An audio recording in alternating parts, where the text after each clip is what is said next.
Hello students, I am your educator Garima. Students, in today's session we will discuss about the Jean Piaget's theory of cognitive development. हमने अपने पुराने session में discuss किया था socialisation का क्या process है, क्या और एक डेवलपमेंट, जिसे हमने दो पार्ट में बांटा था.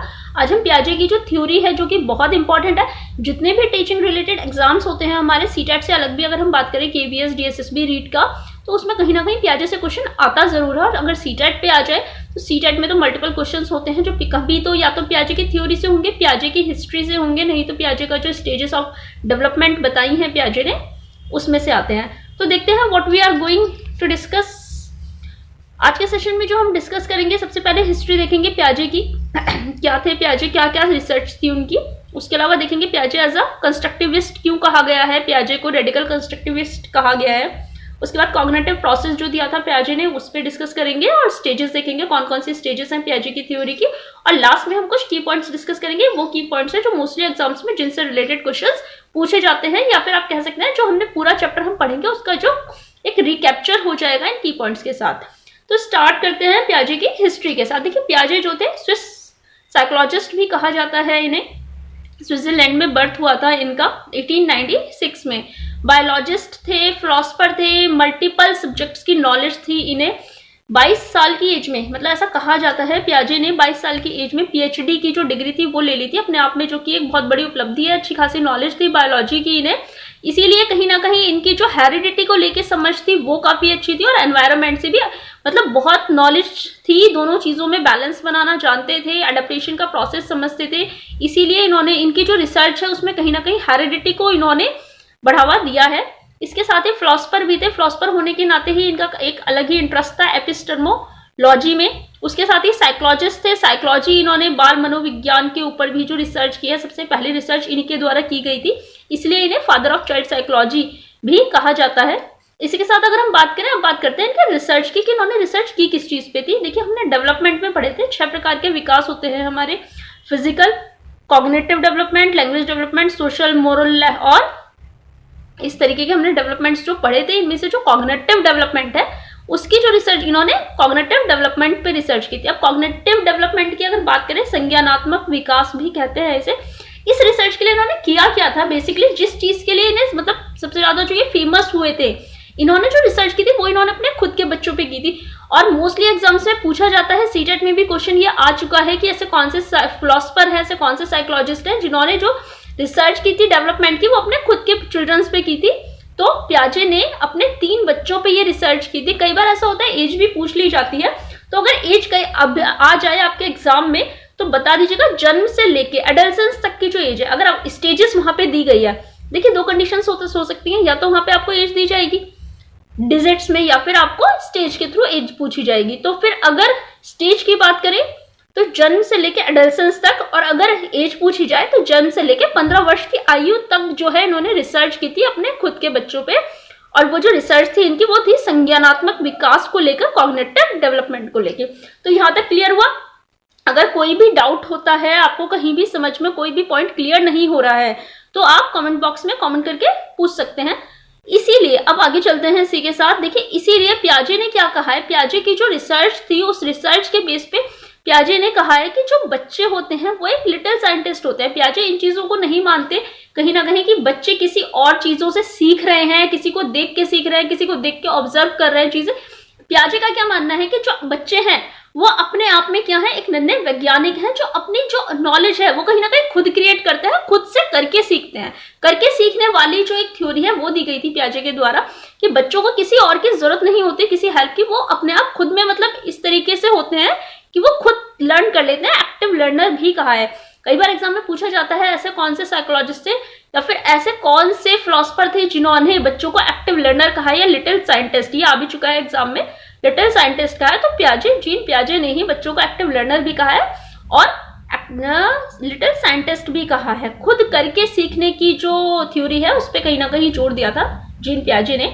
अब इसके बाद कहते हैं कि पियाजे को कंस्ट्रक्टिविस्ट क्यों कहा जाता है. इसीलिए ही पियाजे को रेडिकल कंस्ट्रक्टिविस्ट भी कहा जाता है, क्योंकि इन्होंने क्या कहा कि बच्चे जो हैं वो अपनी जो नॉलेज है, उनकी जो लर्निंग है उसका कंस्ट्रक्शन खुद करते हैं. सेल्फ कंस्ट्रक्टेड होते हैं बच्चे, उन्हें किसी की हेल्प की मतलब ऐसे जरूरत नहीं होती. ठीक है, हेरिडिटी का एक रोल होता है एक लिमिट बनाती है हेरिडिटी कि हाँ ठीक है, ये बच्चे का जो डेवलपमेंट है इतना ही हो सकता है। पर ऐसा नहीं है कि कोई कुछ सिखाता है तभी बच्चा सीखता है।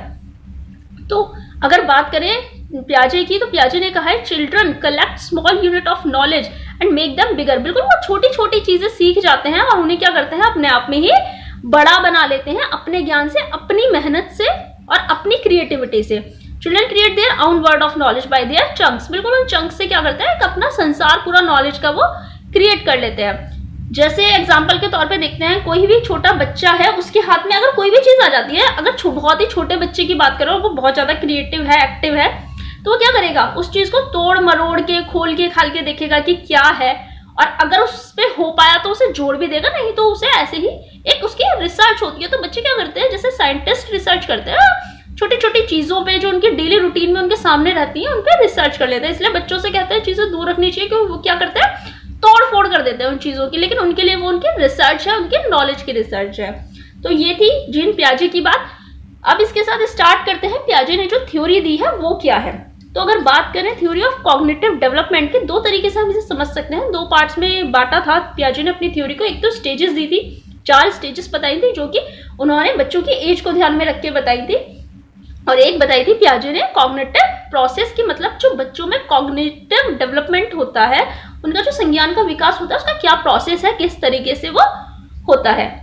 तो पहले हम प्रोसेस देखेंगे। प्रोसेस में जो जो टर्म्स यूज हो रही है, सबसे पहले उन टर्म्स को देख लेते हैं कि क्या क्या टर्म्स है, उसके बाद पूरा जो प्रोसेस है उसे समझेंगे, और इसके बाद देखेंगे स्टेजेस। तो अगर कॉग्निटिव प्रोसेस की हम बात करें, तो सबसे पहले तो यही जानना जरूरी है कि कॉग्निशन क्या होता है। कॉग्निशन देखिए, अभी मैंने बताया भी था, संज्ञान, बच्चे की जो समझ है उसका एक डेवलप होना कॉग्निटिव डेवलपमेंट कहलाता है। कि ठीक है, बच्चे की समझ अब कहीं ना कहीं डेवलप हो गई है, जो कि होती एज वाइज ही है। अब बच्चा 2 साल का है, उसमें उतनी समझ नहीं होती जितनी उसमें तब थी जब वो बहुत ही छोटा था, 5 या 6 महीने का था। उसकी समझ वहां से डेवलप हो जाती है, वो अपने मम्मी पापा पेरेंट्स को समझने लगता है, पहचानने लगता है, लैंग्वेज डेवलपमेंट हो जाता है। जैसे ही बच्चा थोड़ा और बड़ा होगा, उसकी समझ वहां से डेवलप हो जाएगी जितनी उसके 2 साल की थी। तो ये क्या है, कॉग्निटिव डेवलपमेंट है। अब ये होता कैसे है, इसमें जो सबसे पहले एक टर्म यूज किया वो है स्कीमा। अब देखिए स्कीमा क्या है, schema is small units of knowledge which develops in the mind of a child. बच्चे ने कोई भी, मतलब एग्जांपल से समझिएगा, बच्चे ने कोई भी चीज देखी, सपोज कीजिए कि आप बच्चे के लिए कोई डॉल ले आए किसी के लिए, ठीक है, बच्चे ने वो देखा, बच्चे के माइंड में बैठ गया क्या कि वो डॉल है। तो ये क्या हुआ, बच्चे को एक नॉलेज डेवलप हो गई उसके अंदर।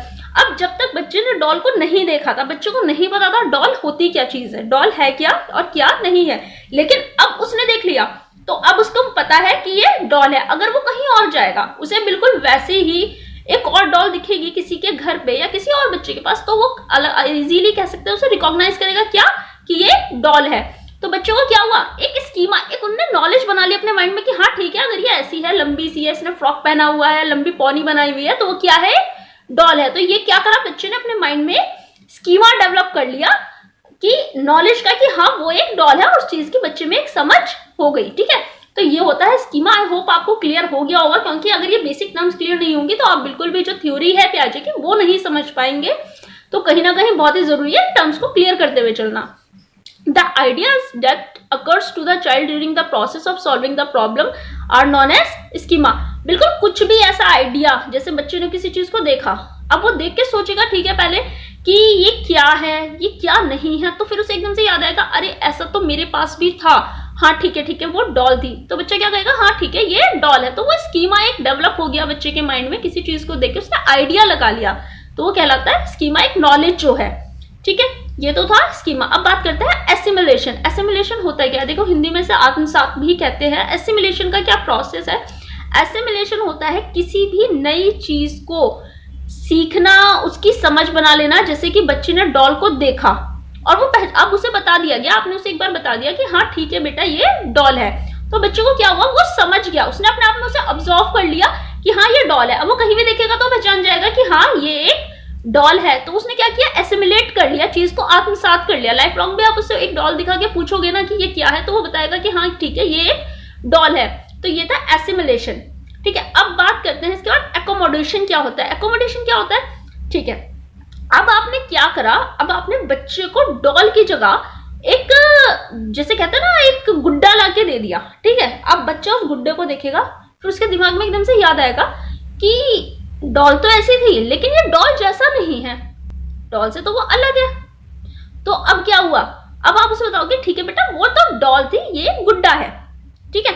तो बच्चा क्या करेगा, उसे भी वो कहीं ना कहीं अकोमोडेट कर लेगा। जब उसे डॉल मिली, उसे कुछ नहीं पता था कि टॉय क्या होता है, क्या गुड्डा होता है, क्या गुड़िया होती है, लेकिन जब उसे आपने एक गुड्डा लाके दिया तो वो उस चीज को समझेगा कि हाँ ठीक है वैसी तो डॉल होती है, और जो ये है ये इस तरीके का जो है वो गुड्डा होता है, ठीक है।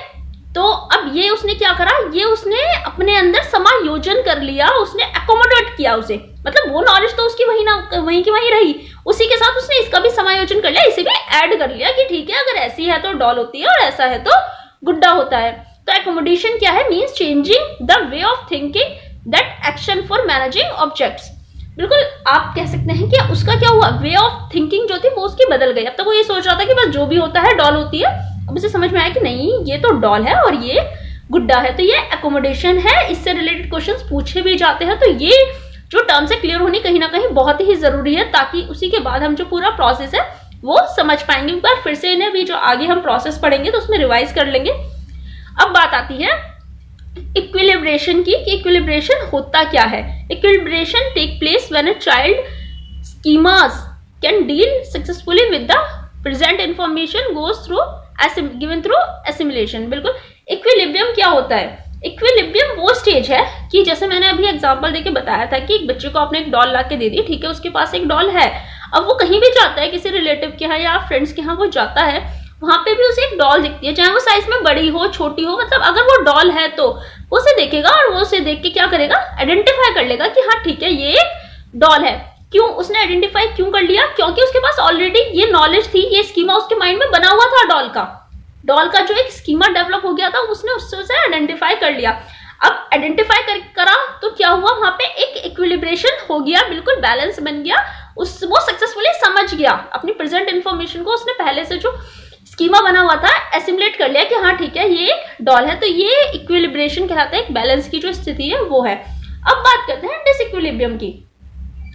अब बच्चा गया, बच्चे के पास डॉल थी, इसका एक दूसरे एग्जांपल से हम समझते हैं। सपोज कीजिए कि बच्चे ने एक डॉग देखा, बच्चों को नहीं पता तब तक कि डॉग क्या होता है, छोटे बच्चों को नहीं पता, आप जब तक बताओगे नहीं उसे कुछ नहीं पता होता, ठीक है। उसके पेरेंट्स ने उसे बता दिया ठीक है बेटा ये डॉग है, इसके 4 पैर होते हैं, एक टेल होती है, ठीक है। बच्चा बहुत अच्छे से समझ गया कि ये एक डॉग है। उसने दोबारा कहीं डॉग को देखा, वो फिर कहेगा कि हाँ ठीक है ये डॉग है, क्योंकि वो उसे एसिमुलेट कर चुका है, उसका स्कीमा डॉग का उसके माइंड में बन चुका है। तो बच्चे ने फिर से समझ लिया कि हाँ ठीक है ये डॉग है, उसने देखा और बता दिया। तो ये स्थिति आ गई हमारे इक्विलिब्रेशन की, ठीक है। बच्चे ने जो सीखा, जो समझा, जो एसिमुलेट किया वो उसने बिल्कुल सही सही रिप्रेजेंट कर दिया। अब बात आई, बच्चे ने कहीं कैट देखी, अब उसे क्या लगेगा कि भाई ये तो अभी पेरेंट्स ने मुझे, मेरे फादर ने या मेरी मदर ने यही बताया था कि जिसके 4 पैर हैं एक टेल है तो वो क्या है, वो डॉग है। तो बच्चा उसे भी कहीं ना कहीं क्या कहेगा, डॉग कहेगा कि ये भी डॉग है। तो अब वहां पे जो सिचुएशन हुई उस सिचुएशन को कहीं ना कहीं डिसइक्विलिब्रेशन कहा जाता है। क्यों, क्योंकि बच्चे ने क्या किया, उसके सामने जो चीज है वो नई है, लेकिन उसने स्कीमा जो है उसका वो वही डॉग वाला है, वही पुराना है, तो उसने उसी के अकॉर्डिंग उसे जज किया कि हाँ ठीक है ये भी डॉग है। अब क्या होगा कि उसकी मदर या जो भी कोई होगा वो उसे बताएगा नहीं बेटा ये डॉग नहीं है, ये कैट है, ठीक है। इसके भी 4 लेग होते हैं, इसकी हाइट कम होती है डॉग से, जो भी डिफरेंशिएशन बताया जाएगा बच्चे को वो। अब बच्चा क्या करेगा, अब वो समझेगा कि हाँ ठीक है जो ये बड़ा सा दिखता है, थोड़ा होते हैं इसके भी 4 लेग और 1 टेल है, उसके भी 4 लेग 1 टेल होते हैं, लेकिन ये जो बड़ा सा होता है ये डॉग होता है, इस कलर का जो होता है ये डॉग है, और जो इस कलर की होती है ये है कैट। तो यहाँ पे एकोमोडेट कर लेता है बच्चा, उसे एकोमोडेशन वाली स्थिति आ जाती है कि उसकी पहले से नॉलेज थी, स्कीमा पहले से डेवलप था, किसका, डॉग का। लेकिन अब बच्चे ने क्या किया, अब बच्चे ने समझ लिया कि हाँ ठीक है डॉग अपनी जगह है भैया और कैट अपनी जगह है, तो उसका दोनों का जो स्कीमा था वो डेवलप हो गया था। अब वो दोबारा वो कभी कैट को देखेगा तो बिल्कुल आइडेंटिफाई करेगा कि हाँ ये कैट है, ठीक है। तो डिसइक्विलिब्रेशन से क्या हुआ, अगेन इक्विलिब्रेशन की जो सिचुएशन थी वो आ गई। तो ये पूरा प्रोसेस था, इसे हम आगे अभी डिटेल से पढ़ेंगे। आगे चलते हैं, इसी के साथ देखिए चार्ट के माध्यम से समझाने का प्रयास किया है मैंने आपको। ये एसिमिलेशन होता है सबसे पहले किसी भी चीज का। सपोज कीजिए एक क्वेश्चन भी आया है, ये पहले सीटेट में आ चुका है कि एक बच्चे ने क्या किया, उसके पेरेंट्स ने उसे बताया, एक पक्षी देखा उसने उड़ता हुआ, एक बर्ड देखी, तो उसके पेरेंट्स ने बताया कि हाँ बेटा ये बर्ड है। बच्चे ने एसिमुलेट करा, सीख लिया उसने, उसके अंदर एक स्कीमा जो है वो डेवलप हो गया। अब उसके बाद क्या होता है कि बच्चे ने, ठीक है, एक दोबारा एक बर्ड देखी और उस बर्ड को देख के भी बच्चा समझ गया हाँ ठीक है ये बर्ड है, तो इक्विलिब्रेशन हो गया, समझ गया। अब बच्चे के सामने क्या होता है, एक नई सिचुएशन आती है। बच्चे ने क्या करा, बच्चे ने देख लिया एरोप्लेन। अब वो एरोप्लेन भी उड़ ही रहा है और अगर वो डिस्टेंस से देखे तो बहुत छोटा ही दिखाई देता है एरोप्लेन। बच्चे को नहीं पता कि हाँ एरोप्लेन बहुत बड़ा होता है, अपने आप में बहुत वाइड होता है। तो अब उसने क्या सोचा, उसे तो वो भी ऐसे ही लग रहा है जैसे बर्ड उड़ती है, तो उसने कहा कि ये बर्ड है। अब जब उसने उसे बर्ड कहा एरोप्लेन को, अब था वो एरोप्लेन लेकिन बच्चों को लगा कि वो बर्ड है, तो वहां पे डिसइक्विलिब्रेशन की डिसइक्विलिब्रियम हो गया, वहां पे बच्चे को मिसअंडरस्टैंडिंग हो गई। अब क्या होगा, उसकी मदर बताएगी नहीं बेटा ये एरोप्लेन नहीं, ये बर्ड नहीं है, ये एरोप्लेन है। लोग इसमें बैठ के ये क्या करता है, फ्लाई करता है, उड़ता है, इसमें एक इंजन होता है, ट्रैवल करता है, एक जगह से दूसरी जगह पे जाता है, लोगों को पहुंचाता है, जो भी है वो उसकी मदर ने उसे बताया। बच्चों को समझ में आ गया, ठीक है बर्ड एक अलग चीज है और एरोप्लेन एक अलग चीज है। तो उसने क्या करा, फिर जो उसकी बर्ड वाली इंफॉर्मेशन थी कि बर्ड फ्लाई करती है, जो वो बर्ड होती है, उसमें एक एकोमोडेशन हो गया, एक चीज जुड़ गई, समायोजन हो गया चीज का कि ठीक है एरोप्लेन भी कुछ होता है, ट्रेवल करता है, लोगों को एक जगह से दूसरी जगह पहुंचाता है और उड़ता है। तो ये था पूरा एक कॉग्निटिव का प्रोसेस जो एसिमिलेशन से स्टार्ट होगा, फिर उसमें इक्विलिब्रियम होगा, फिर एक नई सिचुएशन आ जाएगी, उसे कहीं ना कहीं समझना होगा और फिर डिसइक्विलिब्रियम होगा। कहीं ना कहीं नई सिचुएशन आते ही एक छोटे बच्चे की अगर हम बात करें, जैसे उसके सामने नई सिचुएशन आएगी बिल्कुल उसके सामने डिसइक्विलिब्रियम ही होगा। ये तो एग्जांपल बहुत मैंने लिविंग और नॉन लिविंग थिंग्स के दिए। अगर आप बात करें ना, आप सेम स्ट्रक्चर के दो लोगों को लाके भी खड़ा कर दे, ठीक है, एक उसकी मौसी और एक उसकी बुआ है, तो ऐसा हो सकता है बच्चा बुआ को मौसी और मौसी को बुआ भी बोल दे, क्योंकि वो सिर्फ ये देखेगा कि हाँ ठीक है ये देखने में उतनी ही लंबी है, वैसा ही कलर कॉम्प्लेक्शन है, वैसे इनके लंबे लंबे बाल है, तो बच्चा उन्हें भी वो भी समझ सकता है। तो ये चीज हो जाती है डिसइक्विलिब्रियम वाली। और बच्चे को जब आप दोबारा बताओगे तब वो चीजों को दोबारा आइडेंटिफाई करेगा, दोबारा एक स्कीमा डेवलप होगा और वो उन्हें अकोमोडेट कर लेगा। ये जो पूरा प्रोसेस होता है, ये एग्जाम से पहली चीज तो ये टर्म्स ही बहुत इंपॉर्टेंट है, आती जरूर है, पूछा जाता है एसिमिलेशन क्या है, एकोमोडेशन क्या है। ये दोनों ही कहीं ना कहीं एसिमिलेशन भी और एकोमोडेशन दोनों जो है वो एडेप्टेशन का पार्ट है। तो अगर कभी भी आपसे पूछा जाए एक जो नया स्कीमा डेवलप होता है किस प्रोसेस के थ्रू होता है, क्या प्रोसेस होता है, तो ये प्रोसेस होता है एडेप्टेशन का। एडेप्टेशन मतलब अडेप्ट करता है बच्चा, नया स्कीमा नॉलेज गेन करता है। और जो एडेप्टेशन का पूरा प्रोसेस होता है उसके दो पार्ट होते हैं, पहला होता है एसिमिलेशन, दूसरा होता है एकोमोडेशन। अब जहां भी एसिमिलेशन से समझिएगा, जहां बात चल रही है कि कुछ नया जुड़ा, कुछ नया सीखा बच्चे ने, तो वो कहलाता है एसिमिलेशन। जहां भी न्यू का कंसेप्ट आ गया ना, वो हमारा एसिमिलेशन है। और जहां भी कुछ पुरानी इंफॉर्मेशन में कुछ एड ऑन हो गया, कुछ ऐड हो गया, तो वो हमारा एकोमोडेशन है कि हमने पहले से हमें इस चीज का पता था, बस हमने इसमें ये चीज और जोड़ ली। जैसे कि एक एग्जांपल और ले लेते हैं इसका, क्योंकि ये बहुत ही इंपॉर्टेंट है, फिर आगे चलेंगे इसी के साथ। कि ईयरफोन चलते हैं, सबको पता है आपको। अब ईयरफोन ठीक है, लोगों ने देखा, एक बार देख के समझ गया अच्छा ये ईयरफोन है, ऐसे फोन में इसकी लीड लगती है और उसे कानों में लगा लो आप, तो उसमें आवाज आती है, आप गाने भी सुन सकते हैं, बात भी कर सकते हैं, ठीक है। अब क्या हुआ, किसी बुजुर्ग आदमी की भी अगर हम बात करें, उसे लीड का तो उसे पता था, उसे एसिमिलेट कर चुका था, इक्विलिब्रियम हो चुका था, वो समझ चुका था कि लीड होती है। अब उसने किसी दिन किसी को ब्लूटूथ लगा के देख लिया। अब ब्लूटूथ जब लगी हुई थी तो वो सोचेगा ये क्या लगा हुआ है, क्योंकि अब तक जो हमने लीड देखी वो हमने दोनों कानों में देखी, उसका एक वायर भी देखा। अब इसमें तो ना तो वायर है ना, ये दोनों कानों में लगी हुई है, तो ये क्या चीज है। अब फिर क्या होता है कि अब उसे हम फिर से इंफॉर्मेशन दी जाएगी कि ठीक है ये भी इसी तरीके की एक मशीन होती है, इसे ब्लूटूथ कहते हैं, ये इस तरीके से कानों में लगा के इसमें आवाज आती है, ये कनेक्ट हो जाती है, वायरलेस ऑप्शन है इसमें, वायरलेस के थ्रू मोबाइल से कनेक्ट हो जाती है। तो वो क्या करेगा, वो अपनी पुरानी इंफॉर्मेशन में एकोमोडेट कर लेगा ये चीज कि हाँ ठीक है लीड तो होती ही थी, अब इस तरीके का भी कुछ है जो वायरलेस है और ये इससे कनेक्ट हो जाती है मोबाइल से, काम ये भी वही करती है। तो ये क्या हुआ, एकोमोडेशन हो गया। सबसे पहले उसने अडेप्ट किया दोनों चीजों को, फिर उसने एसिमिलेट कर लिया था लीड को और उसमें एकोमोडेट कर लिया उसने ब्लूटूथ को। तो ये पूरा प्रोसेस कहलाता है एडेप्टेशन। आगे बढ़ते हैं इसी के साथ। अब आते हैं स्टेजेस ऑफ डेवलपमेंट की तरफ। पियाजे ने 4 स्टेजेस में डेवलप किया था। स्टेजेस जो थी वो डेवलपमेंट की 4 स्टेजेस बताई थी, जो जिसमें कि हमारी पहली थी सेंसिटिव मोटर स्टेज, दूसरी थी हमारी प्री ऑपरेशनल, तीसरी थी हमारी कॉन्क्रीट ऑपरेशनल, चौथी थी हमारी फॉर्मल ऑपरेशनल स्टेज। तो आगे चलते हैं, स्टार्ट करते हैं सेंसरी मोटर स्टेज से। सबसे पहला क्वेश्चन यहीं से बन जाता है जो कि सीटेट में पूछ लिया जाता है कि जो सेंसरी मोटर स्टेज होती है वो कितने वर्ष से लेके कितने वर्ष तक की आयु के लिए होती है। तो देखिए सबसे पहले तो समझना जरूरी है सेंसरी मोटर स्टेज क्या है। देखिए सेंसरी की अगर बात करें, सेंसरी हमारे यहाँ आता है सेंसेस के लिए। मोटर हमने पहले भी पढ़ा था जब हमने डेवलपमेंट पढ़ा था। तो दो तरीके की मोटर होती है, एक होती है ग्रॉस मोटर स्किल्स, दूसरी होती है फाइन मोटर स्किल्स। यहाँ पे जो बात की जा रही है वो ग्रॉस मोटर स्किल्स की है वैसे। तो ये सेंसरी मोटर स्टेज जो होती है हमारी, ये कौन सी अवस्था को कवर करती है? जन्म से लेकर 2 वर्ष तक की जो टाइम पीरियड होता है उसे कवर करती है। ठीक है, यहाँ पे एक चीज और ध्यान रखिएगा कि कभी भी जैसे कहा जाता है, ऐसे लोग कहते हैं कि 0 से 2 वर्ष, 0 कुछ नहीं होता, या तो वो जन्म से होगा या वो जन्म से पहले होगा। 2 ही कंडीशन हो सकती है, या तो जन्म से पहले या फिर जन्म के बाद। तो 0 की यहाँ कोई मतलब शून्य की यहाँ कोई संख्या नहीं है, ऐसी कोई वो नहीं है कंडीशन जो जिसे हम 0 से मतलब एक्सप्लेन कर सके। ठीक है, तो ये बात आई, ये क्वेश्चन यहाँ पे कवर हो गया। याद रखिएगा इसे कि जन्म से 2 वर्ष तक की जो अवस्था है वो सेंसरी मोटर स्टेज है। अब इसके बाद बात करते हैं इसमें होता क्या है। सबसे सेंसरी मोटर स्टेज इसे क्यों कहा गया है? क्योंकि यहाँ पे जो बच्चा काम करता है सिर्फ अपने सेंसेस से करता है। वो सुनना बोलना जो भी है उसके जो सेंसेस है उन्हीं के थ्रू बच्चा कुछ भी कर सकता है। सेंसेस को एज ए टीचर माना गया है। यहाँ पे एक टीचर का, एक शिक्षक का काम करते हैं यहाँ पे बच्चे के सेंस ऑर्गन्स। जैसे कि अगर उसे भूख लगी है तो भी वो रोएगा, रो के बताएगा, और अगर उसे कहीं दर्द हो रहा है, उसे पेन है कोई, तो भी वो रोकर ही बताएगा। उसके अलावा और कोई ऑप्शन नहीं है, सिर्फ सेंसेस ही है उसके पास जिनके थ्रू आप खुद को एक्सपोज कर सकता है, खुद की फीलिंग्स जो है एक्सप्रेस कर सकता है। दूसरी चीज आती है यहाँ पे रिफ्लेक्स एक्शन। रिफ्लेक्स एक्शन होता क्या है? देखो, जरा कहते हैं कि बच्चा पैसे बहुत जल्दी पकड़ता है। ये एक एग्जांपल है कि अगर बच्चे के हाथ में आप पैसे का मतलब कोई भी चीज आप दोगे तो वो तुरंत अपनी मुट्ठी बंद कर लेता है। तो ये एक रिफ्लेक्स एक्शन कराता है। आप नॉर्मल इंसान की अगर बात करें, किसी एडल्सेंस में अगर कोई एज में है कोई बच्चा एडल्सेंस की, उसके हाथ में अगर आप कोई भी चीज दोगे तो पूछेगा हम ये क्या है, क्या करना है, इसका किस लिए है ये। तो बच्चा क्या करता है? तुरंत रिफ्लेक्स एक्शन दिखाता है। अब आता है इमिटेटिव बिहेवियर। इमिटेटिव क्या होता है? अनुकरण करना।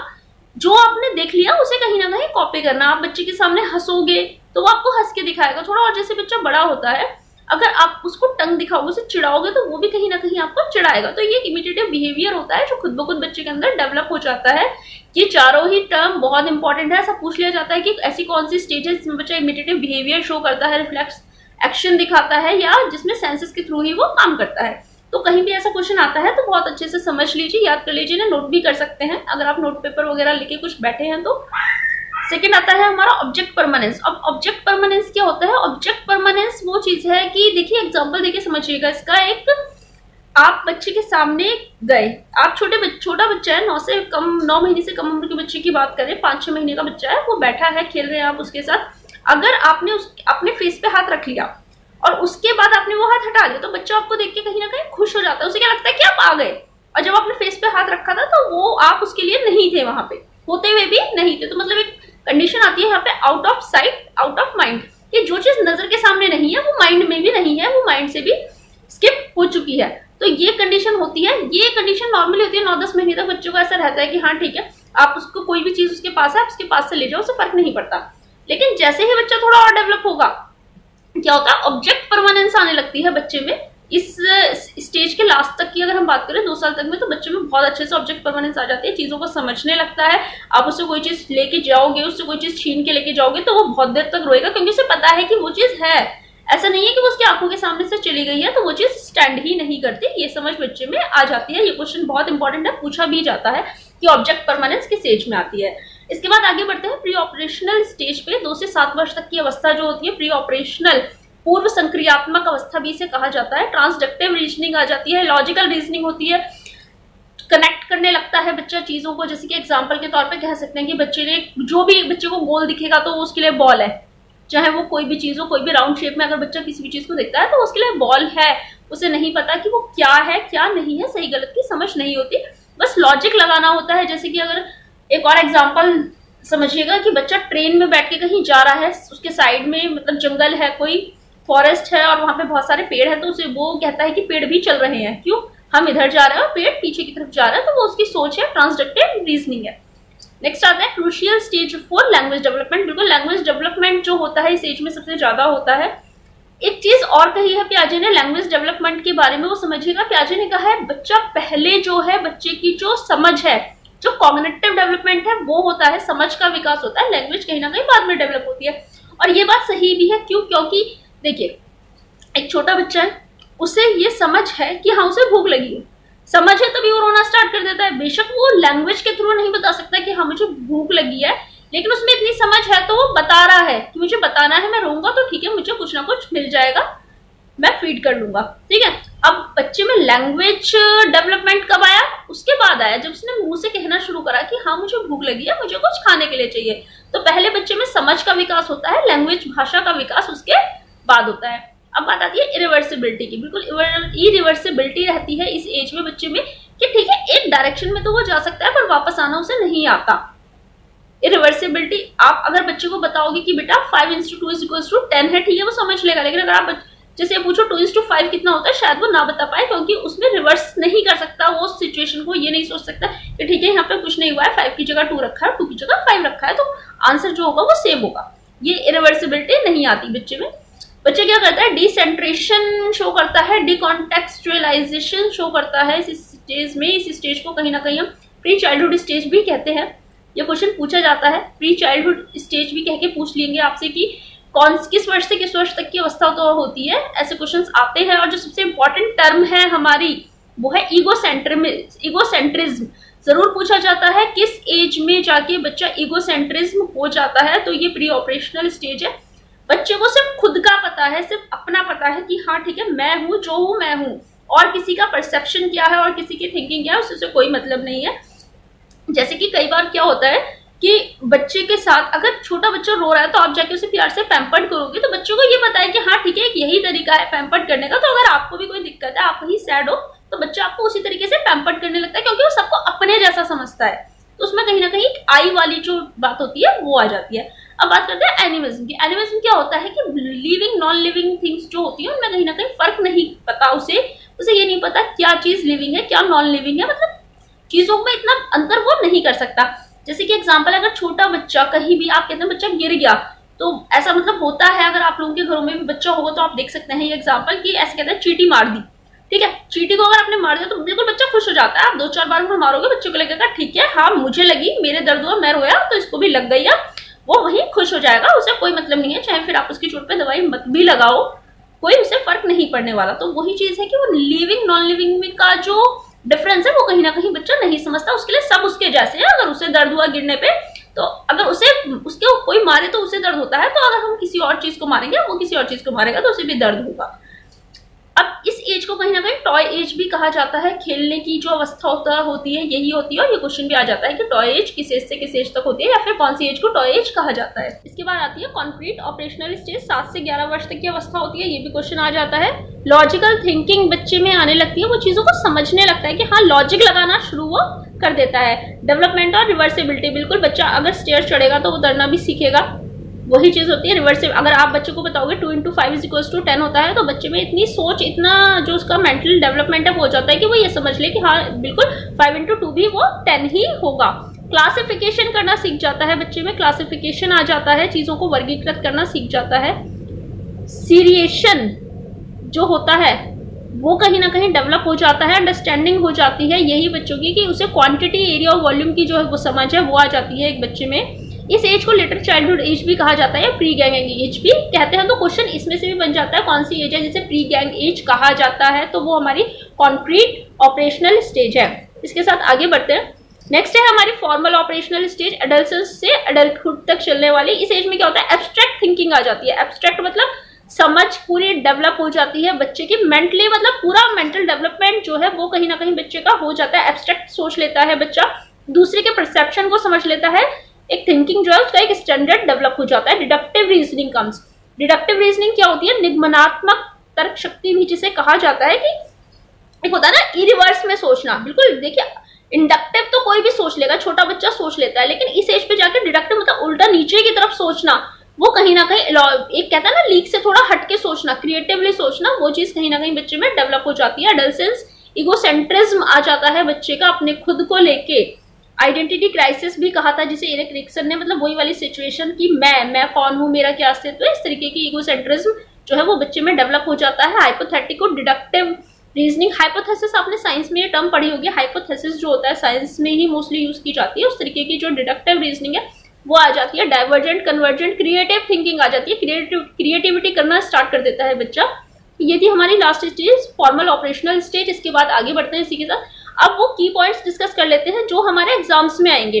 सबसे पहला वही जीन पियाजे की हिस्ट्री है, जो इसमें कुछ चीजें हैं। फादर ऑफ चाइल्ड साइकोलॉजी कहा जाता है इन्हें।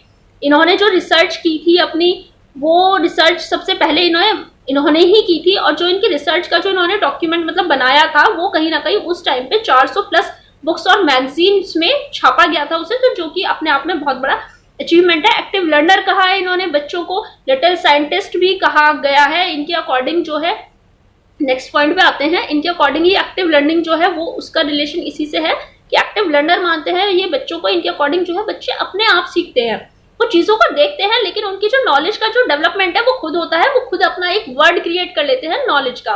नेक्स्ट आता है मैच्योरिटी। मैच्योरिटी को लेकर इन्होंने एक बात कही थी, जब हमने मैच्योरेशन पढ़ा था तो हमने ये पढ़ा था कि ठीक है बच्चा पहले डेवलप होता है फिर मैच्योरिटी आती है, लेकिन पियाजे ने क्या कहा है कि पहले मैच्योरिटी होगी, जब तक मैच्योरिटी नहीं होगी आप बच्चे का डेवलपमेंट नहीं करा सकते। एक बात कही गई थी, एक एग्जांपल है, एग्जांपल देके समझाना चाहूंगी। सपोज कीजिए कोई भी ऐसा इंसान है जो चाहता है कि उसका बच्चा जल्दी चलना सीख ले, तो उसने क्या किया, जैसे ही उसका बच्चा 6 महीने का हुआ वो उसके लिए वॉकर ले आया। वॉकर एक तरह की मशीन होती है जिसमें बच्चों को आप बिठा दो तो इधर से उधर मूव करने लगता है, पैरों पे प्रेशर कम लगता है, लेकिन बच्चा खड़ा होना चलना सीख जाता है। तो वॉकर ले आया वो 6 महीने का, 3-4 महीने उसने बिठा बिठा के उसे खूब चलाया बच्चे को, लेकिन क्या हुआ 9 महीने तक की भी एज में आने के बाद भी वो बच्चा नहीं चल पाया। जैसे ही बच्चा 1 साल का हुआ उसने तभी चलना स्टार्ट किया। अब ऐसा क्यों हुआ, ठीक है, अब बच्चों को कितनी भी प्रैक्टिस करा लो, कितनी भी लर्निंग करा लो, लर्निंग से मैच्योरिटी कब आएगी, मैच्योरिटी तब वो बच्चा डेवलप कब करेगा, चलना कब सीखेगा, जब उसमें मैच्योरिटी आएगी। और मैच्योरिटी के क्योंकि बच्चे के जो मसल्स थे वो इतने स्ट्रांग हो ही नहीं पाए थे 9 महीने तक कि वो स्टेबल हो सके, वो अपने पैरों पर खड़ा हो सके और वो चल सके। तो अब ठीक है आप लर्निंग करा रहे हो, बच्चों को चलना सिखा रहे हो, लेकिन मैच्योरिटी का होना भी कहीं ना कहीं बहुत जरूरी है। जब मैच्योरिटी होगी तभी डेवलपमेंट हो पाएगा। पर पियाजे ने क्या कहा है, पहले डेवलपमेंट होगा उसके बाद लर्निंग होगी। आगे चलते हैं, स्कीमा की बात करते हैं। स्कीमा हमने बताया था छोटे छोटे यूनिट्स ऑफ नॉलेज जो होती है, उन्हें पहले जो यूनिट्स होते हैं उन्हें स्कीम कहा जाता है, और वो जो पूरे एक बॉक्स बन जाता है बहुत सारी नॉलेज का, बहुत सारी यूनिट्स का, उन्हें हम स्कीमा कहते हैं। तो स्कीमा डेवलप कैसे होता है, किसी भी एक चीज को बच्चे ने देखा और उसे सीख लिया, समझ लिया, उसका एक स्कीमा उसने अपने माइंड में डेवलप कर लिया, तो ये स्कीमा कहलाता है। अब बताइए एसिमिलेशन की। कोई भी, जैसे कि एग्जांपल दिया था डॉग का, बच्चे ने एक डॉग को देखा तो उसकी मदर ने उसे बताया कि ठीक है बेटा ये डॉग होता है, इसके 4 पैर होते हैं, एक पूंछ होती है। तो बच्चे ने वो क्या किया, एसिमिलेट किया, किसी भी नई इंफॉर्मेशन को समझ लेना, उसे ऐड कर लेना अपने ब्रेन में, अपने मस्तिष्क में एक स्कीमा बना लेना, वो एसिमिलेशन कहलाता है। उसी चीज को दोबारा देखना, उसे सही तरीके से आइडेंटिफाई कर लेना, वो एक इक्विलिब्रियम हो जाता है, एक बैलेंस की सिचुएशन आ जाती है। अब बात आती है एज की। अब एज क्या है, एज स्टेजेस जो है वो उसकी भी जो थ्योरी दी है बहुत इंपॉर्टेंट है, उसमें से तो क्वेश्चन आते ही आते हैं। आपसे कोई भी एज पूछ ली जाएगी, स्टेज पूछ ली जाएगी, उसका नाम भी पूछ लिया जाएगा, और किस स्टेज में, जैसे कि बताया था कि ईगोसेंट्रिक किस में होता है बच्चा, किस में बच्चा सेंसेस के थ्रू काम करता है। हमने ये चीज देखी है, सेंसेस के थ्रू काम करता है, सेंसरी मोटर स्टेज है, बच्चा ईगोसेंट्रिक होता है, प्री ऑपरेशनल स्टेज है।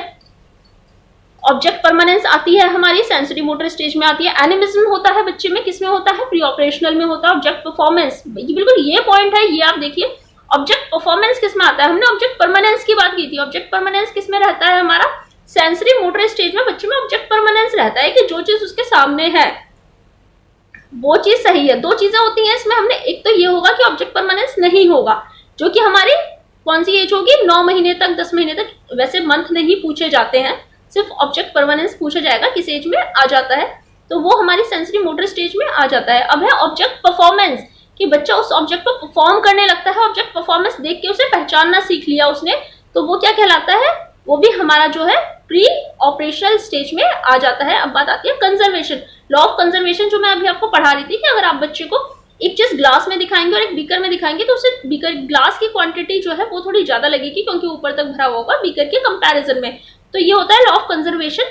ये बच्चे में जो है कॉन्क्रीट ऑपरेशनल स्टेज में डेवलप हो जाता है, कहीं ना कहीं वो वॉल्यूम को, वो शेप साइज को समझना स्टार्ट कर देता है। डिडक्टिव रीजनिंग आती है एडल्ट एज में। डिसेंट्रेशन होता है प्री ऑपरेशनल स्टेज में, ये भी हम पढ़ चुके हैं। डिकॉन्टेक्सचुअलाइजेशन आ जाता है प्री ऑपरेशनल में। इंटीग्रेशन, इंटीग्रेट करने लगता है, चीजों को एक दूसरे से जोड़ने लगता है बच्चा, तो ये आ जाता है हमारा प्री ऑपरेशनल में। ठीक है, इसके साथ ही आज का सेशन हमारा खत्म होता है। नेक्स्ट हम कोलबर्ग की थ्योरी को स्टडी करेंगे, बिल्कुल मिस मत कीजिएगा आप हमारे नेक्स्ट सेशन को। अगर वीडियो पसंद आया हो तो लाइक जरूर कीजिएगा, सब्सक्राइब करिएगा हमारे चैनल को ताकि फर्दर नोटिफिकेशन आपको मिलते रहे। तब तक के लिए थैंक यू, गुड बाय।